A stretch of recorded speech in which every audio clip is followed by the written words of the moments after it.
உண்மையாகவே சொல்லப்போனால் பெரியவங்களுடைய அனுபவமே தனி.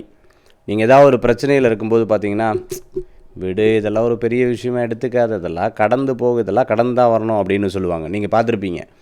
ஃபேமிலி ப்ராப்ளம் இருந்திருப்போம், பெரிய டென்ஷனில் இருந்திருப்போம், ஃபினான்ஷியலாக ஏதாவது ஒரு விஷயம், தொழிலில் ஏதாவது ஒன்று, வேலையில் ஏதாவது ஒன்று, இவங்களுக்கு என்னத்த தெரியும், இவங்க பாட்டுக்கு சொல்லிட்டு போயிடுவாங்க அப்படின்னு நம்ம நினைப்போம். அப்படியெல்லாம் கிடையவே கிடையாது. அவங்க ஏற்கனவே அவங்க லெவலில் அதை அனுபவிச்சிருப்பாங்க, அந்த ஏஜை கடந்து வந்திருப்பாங்க, அவங்களுக்கு நல்லாவே தெரியும். அவங்க சும்மா ஒரு ஆறுதலான வார்த்தைக்காக விடு அது என்னத்த போய் அப்படின்னு சொல்கிறாங்கல்ல, அப்படிங்கிறது சும்மா வார்த்தை கிடையாது, உண்மையாகவே அவங்களுடைய ஒரு பெரிய அனுபவம்.